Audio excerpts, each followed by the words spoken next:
Today we're going to be exploring a topic which I haven't heard a lot of people talking about, which is this interesting little peninsula right here in northern Russia in the Arctic. The Rubanchi Peninsula, which means like the fisherman's peninsula basically, because that's pretty much its entire history summarized. This place has mainly just been inhabited by fishermen throughout its history.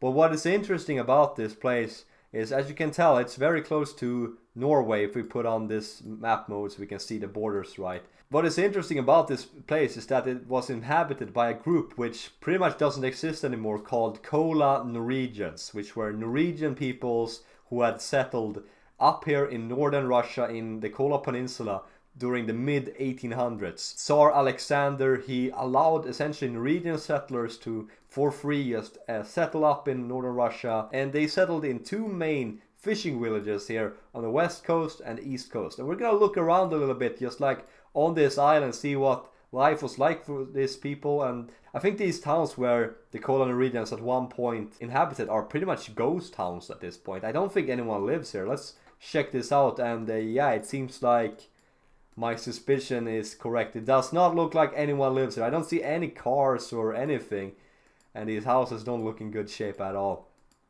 Got some chimney and everything. See a Russian flag actually. It seems like there's some type of an information tab, but I don't really see anyone here. There is actually a weather station, so I wouldn't be surprised if this location is probably only used as a weather station or something like that, but it's not actually inhabited by anyone anymore. Because this used to be a fishing village, which was originally settled by Norwegians from northern Norway. Let's see what we... Oh, look! Speaking of fishermen, what do we have here? An old fishing boat. It's completely rusty. It's shipwrecked just here on the shore next to the weather station. That's crazy. Let's see if there's more, because there's a lot of street view actually. A lot of people which have been going around there alongside the shore here, I see. What is this then? There's also some type of ruin. Is this like, maybe this is a bunker? Because I know there are like some bunkers in the area from World War II actually. Germany obviously occupied Norway.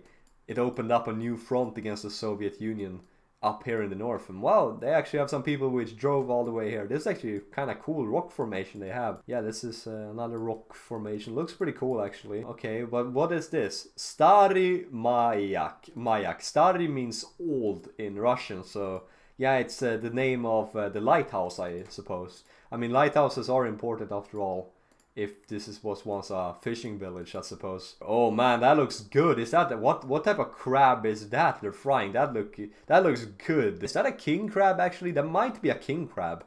Oh, I've never had one of those. That would be so good. I think they're pretty expensive down here in the south. Oh man, the nature here is beautiful. This would be an awesome hike actually. Got that. Also looks like there's some type of like old ruin here. There's a cross here also. Yeah, this is just like pure tundra land here. Here's also a name of something. Let's go down and look what it looks like here. Oh yeah, is this like a... No, it's not a... I thought it was a drone shot. No, it's just someone. Oh look, it's an Orthodox cross here. This is probably just like a hiking trail. There is actually some type of town down here where people live. Because I was unsure if this was actually uninhabited. Whoa! Yo, ore farming. Hello? I know Russia love cool looking murals. This is a really cool, most likely a World War II monument, right? Of all the soldiers. Yo, this is really cool. And another monument from World War II. This is a really cool looking mural with all the soldiers and everything. Probably soldiers which fought up here in the Arctic. No, there's not a street view. There's some type of town here. I wonder if it's like abandoned or in use. Yeah, this is definitely abandoned. Look at that. Oh, the house, the roof and everything has just collapsed. But the nature here is really beautiful. Got some old houses. Someone is here with their car holding a drone, which we're looking through. It's a cool place. And that place, yeah, that is definitely abandoned. I wonder what the context of this is. Right now, we're not actually on the Fisherman Peninsula. The Fisherman Peninsula is right in front of us, right here. That's what we're looking onto.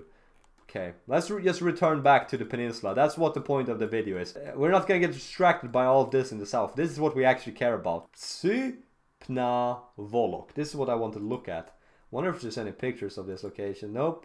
There's only markings, but no location. Is there any street view? Nope. This is also... Oh, there is a street view. Let's go. This is also the second Norwegian town you can't really see the town though. Oh, there it is. You can see the ruins of it. This is the second Kola Norwegian town, which was settled in the 1800s. But okay, now what? Now you might be wondering, we have looked at these two towns, we got beautiful nature and everything, you have heard about the Kola Norwegians. Where are they? Why are they no longer on these towns and other places here on the Kola Peninsula like they were in the 1800s? What happened? So let's read a little bit about the Tsipna Volok.